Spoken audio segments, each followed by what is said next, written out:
Alors l'affaire Benalla est-elle une affaire d'État ou une affaire d'été? Peut-être est-ce une affaire d'État d'été? Sans vouloir analyser de manière exhaustive cette affaire hors norme, j'avais envie de vous faire part de quelques réflexions.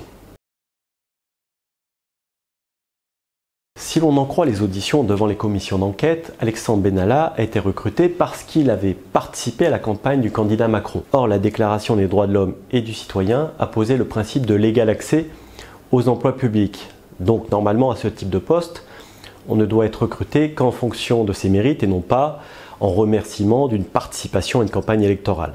Il conviendrait donc certainement de clarifier les critères de recrutement au cabinet du président de la République. Autre problème, le nom d'Alexandre Benalla n'apparaît pas dans l'arrêté du 18 septembre 2017 qui fixe la composition du cabinet du président de la République.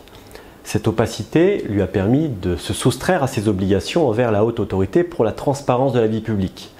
Normalement, il aurait dû transmettre au président de cette autorité administrative indépendante sa déclaration de patrimoine et sa déclaration d'intérêt. C'est pourquoi Anticor a écrit à la haute autorité pour la transparence de la vie publique afin, d'une part, qu'elle envoie à tous les collaborateurs officieux une injonction de transmettre leur déclaration et d'autre part, qu'elle saisisse le procureur de la République afin que soient sanctionnés tous ces manquements.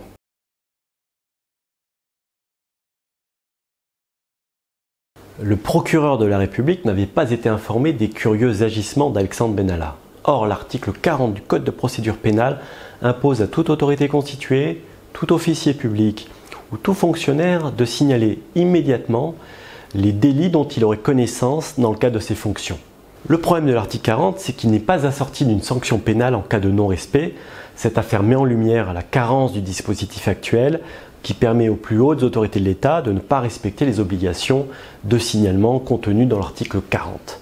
Il faut réfléchir aujourd'hui à instaurer une sanction pénale en cas de violation de l'article 40. Bien sûr, il faudra faire preuve de discernement et appliquer cette sanction différemment en fonction du rang du fautif.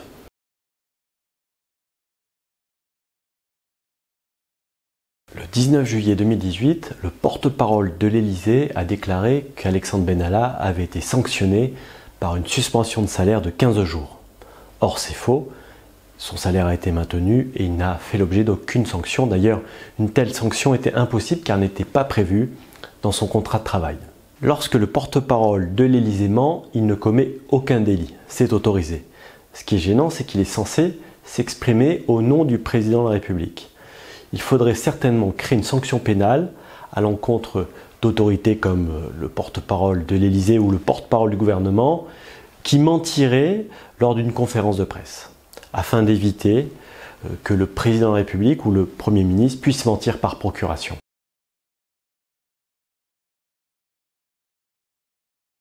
Le président de la République a déclaré qu'il était dans cette affaire le seul responsable et qu'il fallait aller le chercher. Alors justement non, puisque s'il y a bien quelqu'un qu'on ne peut pas aller chercher dans cette histoire, c'est le président de la République qui bénéficie de l'immunité présidentielle. Surtout, ce n'est pas le seul responsable. Suite à la plainte d'Anticor dans l'affaire des sondages de l'Élysée, la Cour de cassation a déclaré le 12 décembre 2012 que les collaborateurs du président de la République ne bénéficiaient pas de l'immunité présidentielle. Donc dans cette histoire, tous les protagonistes sont responsables et doivent rendre des comptes. Cette affaire a donc mis en lumière les failles de la législation qu'il conviendrait de corriger au plus vite pour éviter que cet incroyable scandale ne se reproduise.